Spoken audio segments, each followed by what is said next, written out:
Ahora que hemos estudiado el trasfondo del Evangelio de Mateo, vamos a la estructura y contenido del Evangelio. La mayoría de los académicos coinciden en que el Evangelio de Mateo se divide en 7 secciones. Hay 5 secciones principales hechas por las frases en Mateo capítulo 7, versículo 28, capítulo 11, versículo 1, capítulo 13, versículo 53, capítulo 19, versículo 1 y capítulo 26, versículo 1. Y Mateo también incluyó un texto introductorio y una narrativa de conclusión. El Evangelio comienza con una narrativa de introducción que presenta a Jesús como el Rey Mesiánico en Mateo capítulo 1, versículo 1 al capítulo 2, versículo 23. La primera división describe el Evangelio del Reino en Mateo capítulo 3, versículo 1 hasta el capítulo 7, versículo 29. La segunda división se enfoca en la expansión del reino en Mateo capítulo 8, versículo 1 hasta el capítulo 11, versículo 1. La tercera división registra las señales y parábolas del reino en Mateo capítulo 11, versículo 2 hasta el capítulo 13, versículo 53. La cuarta división de la narración de Mateo se enfoca en la fe y la grandeza, empezando en capítulo 13, versículo 54 y continuando hasta el capítulo 18, versículo 35. La quinta y última división es acerca de la oposición presente al reino y la victoria futura del reino, en Mateo capítulo 19, versículo 1, hasta el capítulo 25, versículo 46. Finalmente, hay una conclusión que narra la muerte y resurrección del Rey, en Mateo capítulo 26, versículo 1, hasta el capítulo 28, versículo 20. Cada una de estas secciones del Evangelio de Mateo avanza la historia de Jesús, el Rey mesiánico que trajo el reino de los cielos a la tierra.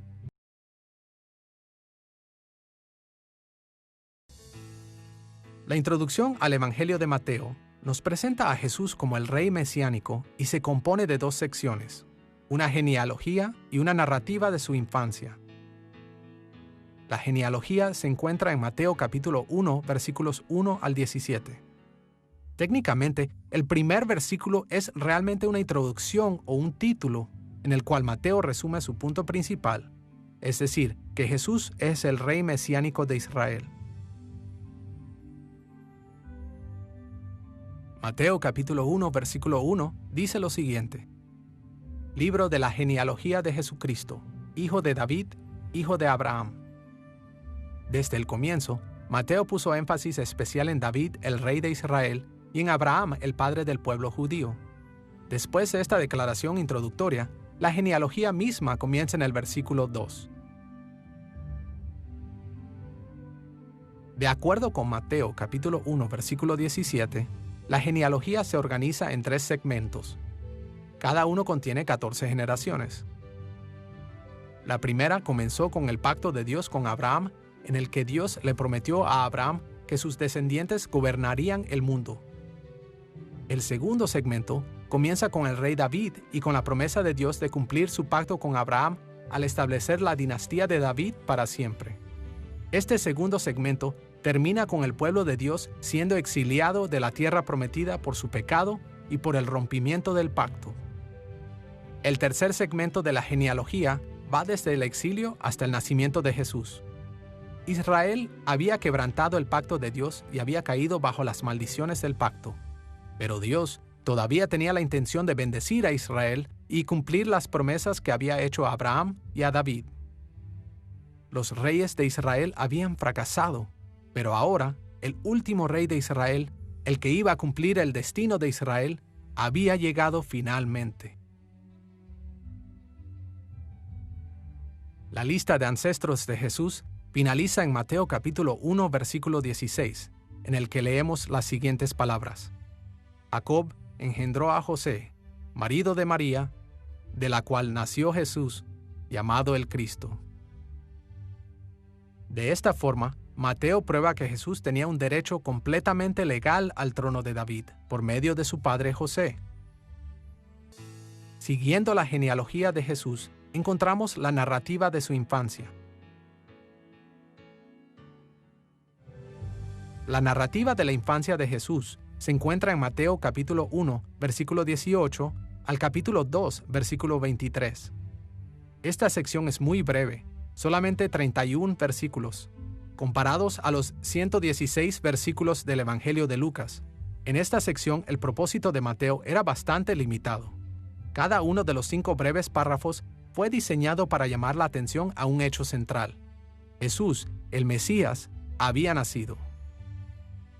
Cada párrafo cuenta una historia breve y luego explica cómo esa historia llena las expectativas del Antiguo Testamento del Mesías.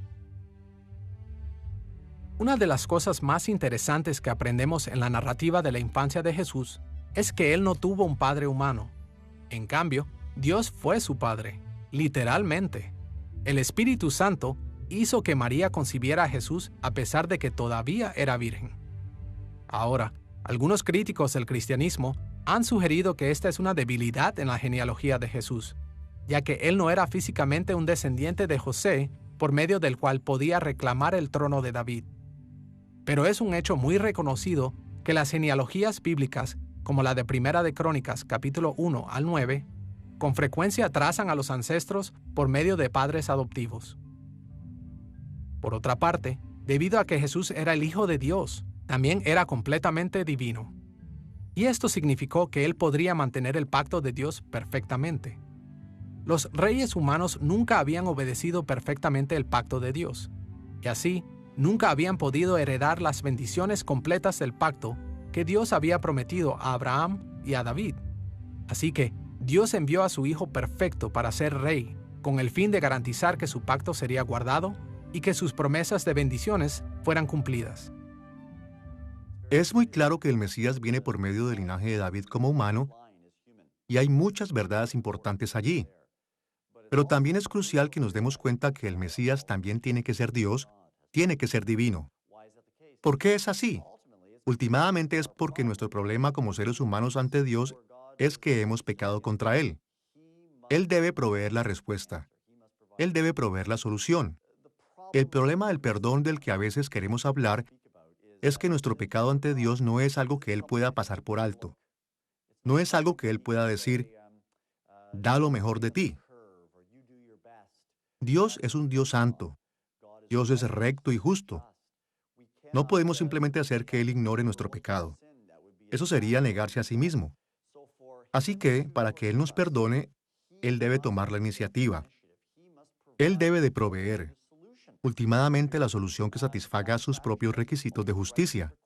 Dios mismo debe hacerlo. Cuando leemos en el Antiguo Testamento, esto aparece una y otra vez. Pensemos en Jonás 2:9. La salvación es de Jehová. Es Dios mismo el que debe proveer. Es Dios mismo el que debe proveer la solución. Es Dios mismo el que debe perdonar. Así que, si va a haber salvación por medio del Mesías, Él nos debe representar. Ser humano, pero también debe ser el Señor que viene, el Señor que salva, el Señor que satisface su santidad y justicia, y por eso el Mesías debe ser divino.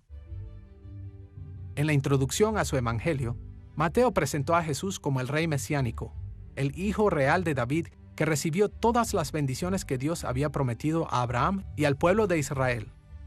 De esta forma, Mateo preparó la escena para la buena noticia que es el tema del resto del libro.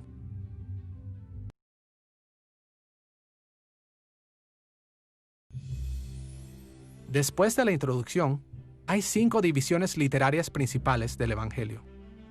Cada una de estas 5 divisiones se componen en 2 partes.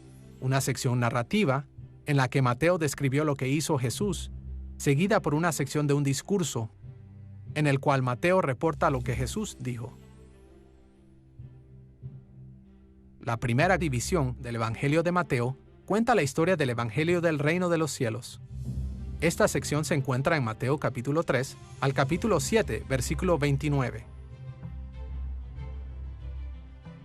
La parte de la narrativa comienza en Mateo capítulo 3, versículo 1, y finaliza en el capítulo 4, versículo 25. Aquí, Mateo proclamó que el rey mesiánico había venido y que había traído el reino de los cielos a la tierra. La primera sección de la narrativa está en Mateo capítulo 3, versículos 1 al 12, donde Juan el Bautista anunció que el Mesías de Dios vendría pronto y bautizaría a sus fieles con el Espíritu Santo. Durante 400 años, el Espíritu Santo había estado relativamente inactivo en Israel por el juicio de Dios contra su pueblo rebelde. Pero ahora, tal y como los profetas del Antiguo Testamento habían predicho, un nuevo día estaba por llegar, cuando el Espíritu de Dios sería derramado. La narrativa continúa con el bautismo de Jesús en Mateo capítulo 3, versículos 13 al 17. En este evento, el Espíritu Santo descendió sobre Jesús, lo ungió para su ministerio mesiánico, y el Padre anunció desde el cielo: «Este es mi Hijo», aplicando a Jesús el título real del Salmo 2, versículo 7. La voz divina también aludió al siervo que sufre de Isaías capítulo 42, versículos 1 y 2, al describir a Jesús como mi escogido, en quien mi alma tiene contentamiento. Jesús era el Mesías real, pero él sería un rey diferente. Él cumpliría su llamado por medio del sufrimiento. En la siguiente historia, que se encuentra en Mateo capítulo 4, versículos 1 al 11, Satanás retó el papel de Jesús como el Mesías que sufre. 3 veces tentó a Jesús para que fuera el Mesías que no sufre, diciendo esencialmente: «No tengas hambre como un hombre. Asombra a la gente para que crean, sin sufrir dolor. Reina a las naciones sin sufrimiento». Pero cada vez Jesús rechazó el camino fácil que hubiera negado el carácter de su sufrimiento mesiánico. Luego, en Mateo capítulo 4, versículos 12 al 17, Jesús comenzó su misión pública mesiánica al predicar el Evangelio del Reino. Escuchemos cómo Mateo resumió el mensaje de Jesús en Mateo capítulo 4, versículo 17. Desde entonces comenzó Jesús a predicar y a decir: «Arrepentíos, porque el reino de los cielos se ha acercado». De acuerdo con Mateo, las buenas nuevas que Jesús predicó eran que el reino de los cielos estaba cerca, que a través de su ministerio, Jesús estaba a punto de traer el reino de los cielos a la tierra. Y este reino estaba disponible a todos los que se arrepienten de sus pecados y siguen fielmente a Jesús como Rey. El reino de los cielos es usado en el Evangelio de Mateo, y solamente en el Evangelio de Mateo, creo que como un sinónimo del reino de Dios. Estoy de acuerdo con la mayoría de académicos que dicen que no hay diferencia entre ellos. El hecho que es descrito por Jesús de que está cerca, o como algunos traductores lo tienen a la mano, indica que el reino de Dios de los últimos tiempos, en cierto sentido, ya ha venido en la persona y obra de Jesús. Pero hay un sentido en el que todavía aguarda su cumplimiento. El término técnico es consumación, la cual sucederá en la segunda venida de Cristo. Así que los cristianos viven en algo así como, para usar una frase técnica, una existencia dialéctica. Tienen un pie en el reino de Dios del final de los tiempos, pero hay otro pie que aún no está dentro del reino de Dios del final de los tiempos. Y una gran parte del reto del discipulado cristiano es negociar en términos de vida y decisiones de vida. Y como pensamos acerca de la vida, que significa que el reino de los cielos ya está aquí, en cierto sentido, y que significa, por otro lado, que no ha aparecido completamente. Cuando Jesús fue predicando de aldea en aldea en los evangelios, diciendo: «Arrepiéntanse porque el reino de Dios se ha acercado», Él estaba diciendo varias cosas. Él decía, primero que todo, que en Él el reino de Dios estaba presente, estaba en medio de ellos. Y eso es algo que Él indicó y demostró con su enseñanza autoritativa al sacar demonios, al tomar control sobre los demonios y también a través de su ministerio de sanidad. Así que la primera cosa que Jesús estaba diciendo era que el reino y la autoridad del Rey están presentes en mí, aquí mismo, en medio de nosotros. Pero la otra cosa que Él estaba diciendo es que el reino está por venir. El reino no está aquí todavía por completo, pero en algún momento, en el futuro, la plenitud del reino de Dios será visible a todos. Por lo que al llamar a la gente al arrepentimiento, porque el reino de Dios está cerca, Él nos estaba llamando a someterse al rey, a que por su sumisión, por su obediencia, por literalmente seguir al rey, ellos estaban siendo incorporados o reincorporados al pueblo del pacto con Dios. Así que es ese tipo de sumisión al rey que representa arrepentimiento. En Mateo capítulo 4, versículos 18 al 22, Jesús llamó a sus discípulos. La imagen es de un rey mesiánico reclutando a los líderes de su reino. A raíz de esto, en Mateo capítulo 4, versículos 23 al 25, Mateo da un anticipo de las próximas 2 secciones del Evangelio. Él anunció que Jesús viajó por Galilea enseñando y sanando a las multitudes. Mateo capítulos 5 al 7 ilustran la enseñanza de Jesús, mientras que capítulos 8 y 9 ilustran su sanación.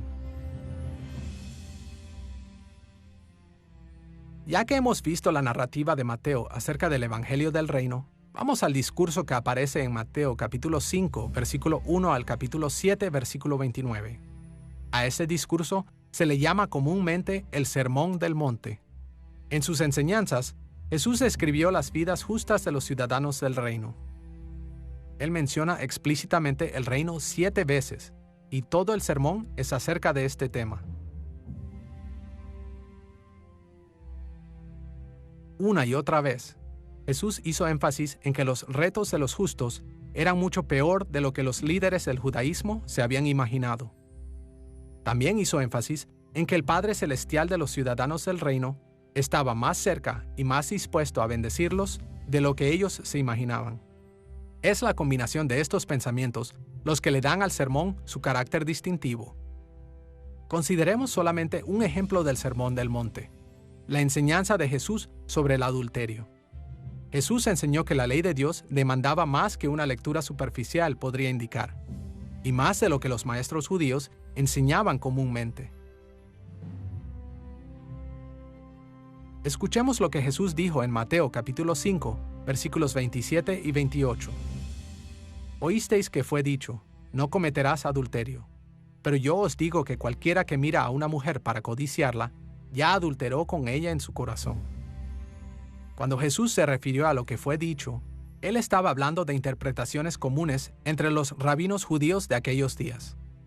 Algunos rabinos enseñaban que los mandamientos del Antiguo Testamento prohibían el adulterio, pero fallaban en tratar el tema fundamental del corazón humano. Pero Jesús señaló algo que era verdad incluso en los días del Antiguo Testamento. Dios no solo está interesado en el comportamiento externo, Él quiere que la obediencia comience en el corazón. Algunas veces podemos tener una perspectiva del Antiguo Testamento contra el Nuevo Testamento donde pensamos, en el Antiguo Testamento Dios requería estas manifestaciones externas. Él quería que la gente se circuncidara, hiciera sacrificios, que guardaran días especiales, y eso era un tipo de expresión religiosa externa. Después, en el Nuevo Testamento, es como una religión del corazón. Dios quiere nuestros corazones, nuestro afecto, pero eso no va a funcionar, no creo. Cuando empezamos a ver más de cerca el material del Antiguo Testamento, especialmente en los profetas, el profeta Joel, por ejemplo, dice, «Rasgad vuestro corazón y no vuestros vestidos», lo cual es una aseveración directa contra una religión externa, donde Dios no solo quería las formas externas, sino que quería sus corazones, quería la parte interna de ellos, lo que los hacía lo que eran. Vemos esto también en el Salmo 103. Bendice, alma mía, a Jehová, y bendiga todo mi ser su santo nombre. Aquí el salmista está llamando al pueblo de Dios a que lo bendiga, a alabar al Señor con todo lo que los hace ser quienes son. Esta clase de idea de que los sentimientos son algo que está en el Nuevo Testamento y la religión del corazón no está en el Antiguo Testamento no hace justicia a la realidad del envolvimiento pactual de Dios con su pueblo en el Antiguo Testamento. El énfasis de Jesús en la sincera obediencia del corazón lo llevó a describir a los ciudadanos del reino como mansos, en el capítulo 5, versículo 5, como aquellos que tienen hambre y sed de justicia, en el capítulo 5, versículo 6, y como limpios de corazón, en el capítulo 5, versículo 8. Ahora, Jesús sabía que sus seguidores no iban a cambiar completamente a este tipo de ciudadanos del reino de los cielos hasta que el reino haya venido por completo. Inclusive, los exhortó a ser justos antes de eso.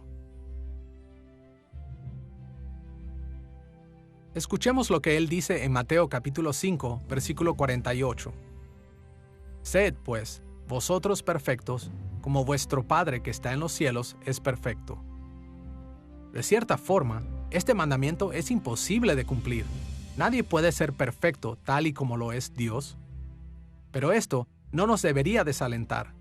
De lo contrario, Jesús nos dio una promesa alentadora. A lo largo de su sermón, Él aseguró a sus fieles seguidores que el reino ya nos pertenece. Por ejemplo, en las bienaventuranzas que se encuentran en Mateo capítulo 5, versículos 3 al 10, nos encontramos con 8 bendiciones. Las 6 de en medio nos prometen que las bendiciones van a ser recibidas en ese día futuro, cuando el reino de los cielos venga por completo. Pero la primera y última bendición son diferentes. Jesús dijo que su pueblo ya tenía esas bendiciones del reino. Escuchemos la forma en que Jesús menciona estas bendiciones en Mateo capítulo 5, versículos 3 y 10. Bienaventurados los pobres en espíritu, porque de ellos es el reino de los cielos. Bienaventurados los que padecen persecución por causa de la justicia, porque de ellos es el reino de los cielos. El verdadero y gran reto de seguir a Jesús es igualado por la misma gran promesa que el poder del reino de Dios ya nos está transformando en ciudadanos justos de su reino. En la primera división importante de su evangelio, Mateo enfatiza el evangelio del reino, llamando la atención al propósito y mensaje del ministerio de Jesús. Jesús era el rey mesiánico que trajo el reino de los cielos al pueblo de Dios. Él les enseñó el poder que transforma vidas de ese reino. Y les prometió que si eran fieles, ellos heredarían las grandes bendiciones del reino cuando viniera en toda su plenitud.